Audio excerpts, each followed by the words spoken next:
I want to start with an obvious point. If there was just one Christian, we would all think that he's crazy.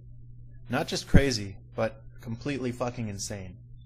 This guy actually believes that a magic man, born from a virgin, walked around the Middle East turning water into wine and performing other magic acts.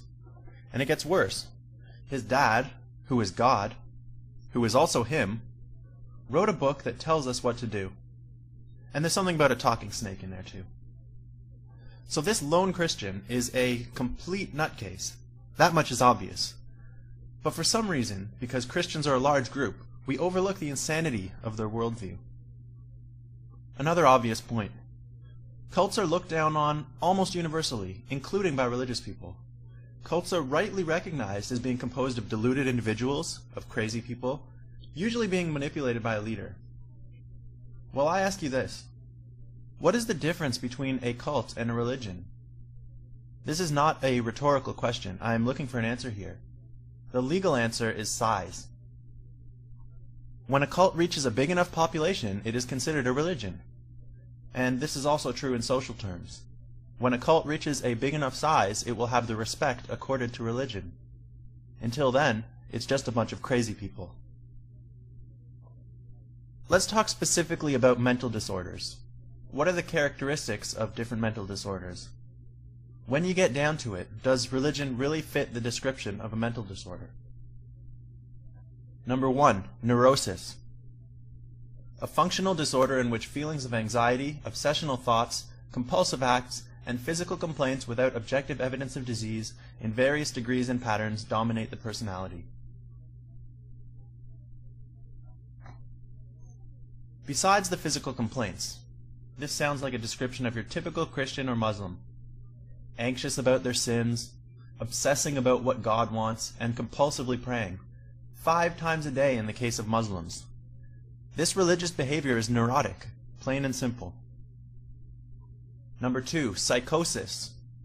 A mental disorder characterized by symptoms such as delusions or hallucinations that indicate impaired contact with reality. Impaired contact with reality and delusions. This is the essence of any religion. Delusion. A fixed false belief that is resistant to reason or confrontation with actual fact. I don't think I need to go into depth here. This sounds exactly like religion to me. Number 4, monothematic delusion. A delusional state that only concerns one particular topic. In the case of the religious, this monothematic delusion concerns the veracity of a collection of myths. Number 5, schizophrenia, a state characterized by the coexistence of contradictory or incompatible elements. Christians believe that God is all-loving, but you better believe in Him or He'll send you to burn in hell for eternity. You have to be seriously twisted not to see a contradiction here. The mythologies of the various religions I've studied, including Eastern religions, have a common theme of including powerfully contradictory elements.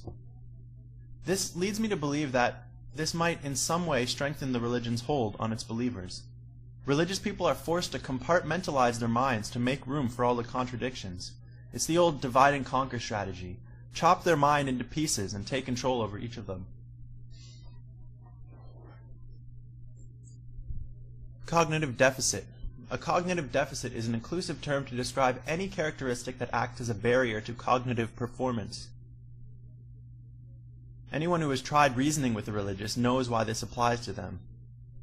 They are utterly resistant to facts and common sense. It's like talking to a tape recording. They just keep repeating the same thing over and over again. There are certain simple arguments that they are just unable to comprehend, and simple facts that they just won't accept, presumably because it would mean that their belief would be shaken. So they shut those arguments out, and they shut those facts out. Number 7, grandiose disorder. A delusion of inflated worth, power, knowledge, identity, or special relationship to a deity or famous person. This fits Western religious thinking to a T. Christians and Muslims think they have knowledge of what God wants.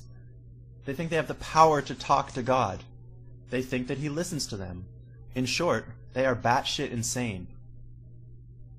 Number 8 is a quote. Much modern psychological research shows that many serious psychic problems or personality disorders are connected with unfortunate early experiences. The more serious a mental disorder, the more likely it has originated early in life. In other words, get them while they're young. It's very hard to turn a 30-year-old man into a fundamentalist. If you see a fundamentalist, it was probably someone brainwashed as a child. Ideally, if you want to spread your religion better, you want to traumatize the child somehow. For example, tell them they're going to burn in a pit of fire, tortured by twisted demons for all eternity. So that was a brief explanation for why religion should be viewed as a mental disorder. If you disagree with me, then you've got some explaining to do. You're going to have to explain why psychotic behavior is okay just because people call it religious. You're going to have to explain why neurotic behavior is okay just because lots of people are doing it. You're going to have to explain why delusional thoughts are okay just because they come from a book that someone says is magical. If you agree with me, if you realize that religion is a mental disorder, then there is a tiny change that I want you to make.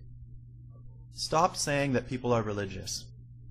That makes it sound like religion is something that they have, when in fact religion is something that has them. It is a sickness that has taken a grip over them. What you should refer to them as is not a religious person, but someone afflicted with religion. A moderate Christian is someone with a mild affliction, and a devout Christian is someone with a severe affliction.